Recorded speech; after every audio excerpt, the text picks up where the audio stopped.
Hi, I'm Dr. Juan Frías. I'm an endocrinologist. I'm a clinician and clinical trialist in Los Angeles, California. Hi, I'm Shivani Agarwal. I'm an endocrinologist in the Bronx, New York at Montefiore Medical Center and Einstein Medical School. Well, why don't you tell me a little bit? I know your talk today was about social determinants of health and the importance in taking these into consideration when treating patients with type 2 diabetes. Let's talk a little bit about that. Sure. Yeah, there's a lot of talk of social determinants of health now, even though they've been around for a long time. I think we're starting to become more knowledgeable about them.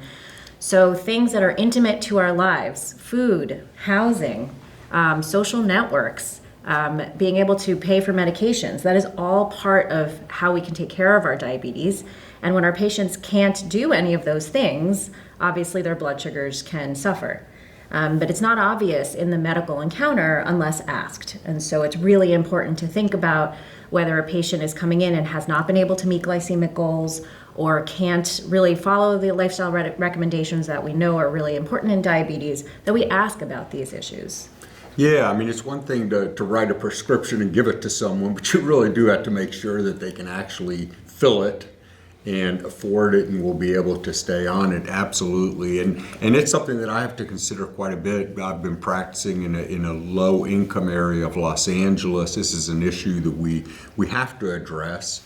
And access to medications. Also, many of my patients are Latino, and their family dynamic may be different, and we can talk maybe a little bit about that. For example, I can't have the dietitian or myself give them a diet that they absolutely won't follow, so we need to be very sensitive about cultures as well. What is your thinking on? Yes, 100%. Yes, in the Bronx too, we have a big Latino population, Right. Mostly from Puerto Rico and the Dominican Republic, and it's similar.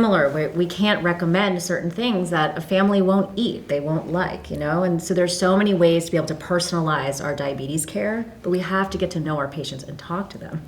Right, no, absolutely. My talk really was focused on the importance of early good glycemic control. One of the more important things to be able to even achieve early good control is first and foremost to diagnose patients, and we know from the statistics that about up to 25% of patients with type 2 diabetes may not even be diagnosed. So we really need to do a good job in identifying patients who are at risk and screening patients. And in fact, if we look at recommendations, anyone, irrespective of their risk factors, starting at age 35, should be screened for diabetes. So we really need to find those patients. And many of the patients that we're talking about, particularly, I talk about Latino patients, but certainly there are other important risk factors and populations that have higher risk, and they should be screened even earlier. Yes, exactly. And access to care is such a big issue in this, right? So if you're out of care, you can't get screened. So I think it's really important to make sure that our patients can actually get to us in a timely manner. If they do fall off the wagon and they haven't seen us in a year, we got to get them back so that we can make sure that we're screening them properly. Right, absolutely, and that they're maintaining their therapy. They're being adherent. They're being persistent. That's another issue that becomes a barrier in achieving good control. Also showed the evidence really that indicates that early good control is very important. We're diagnosing patients earlier and earlier, and there have been important studies that have looked at longevity or the issue of sort of shorter life expectancy, particularly in patients who are diagnosed with diabetes early. And again, this is a population we need to identify, and we probably need to be we need to be particularly aggressive in not only in managing their cardiovascular risk factors, but also in managing their glycemic control over the long term. And this is where adherence and persistence and making sure we're dealing with the whole patient, if you will, becomes very, very important.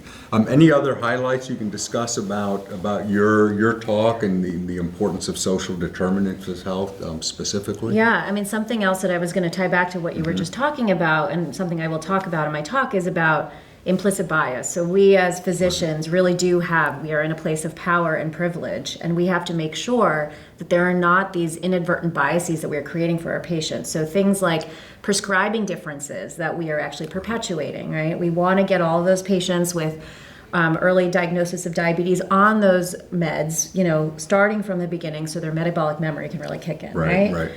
Things like diabetes technology, so CGM and insulin pump therapy. There is a wealth of evidence showing that Black and Latino groups are not prescribed these technologies even when they're fully covered by their insurance.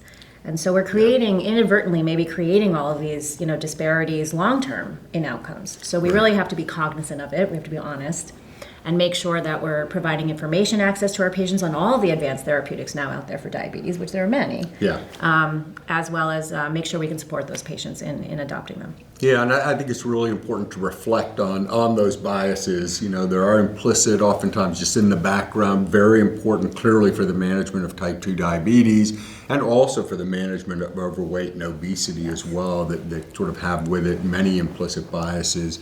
And we should be treating all patients to the extent we can, particularly if they have coverage, like you're saying, with the state-of-the-art medications and really evidence-based guidelines. Exactly. And I think we can lean on our primary care colleagues as well. We as endocrinologists, cardiologists, nephrologists, we have our specialty arenas, but we really are treating the same disease. Right.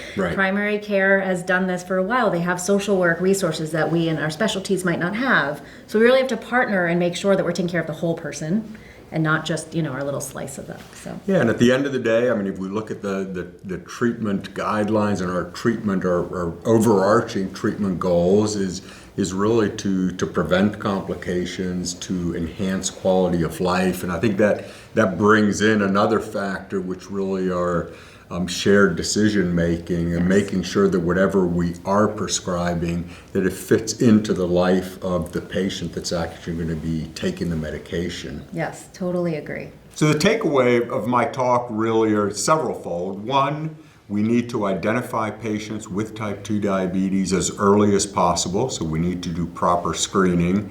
And then we need to treat using evidence-based guidelines to aggressively not only improve glucose control, but also to improve any modifiable cardiovascular risk factors, and do so in a way that we are taking sort of the patient's wishes, if you will, into consideration as well, have shared decision making to encourage patients to stay on their medications, persist with their therapy, improve their cardiovascular risk factors and their glucose, and have better outcomes overall.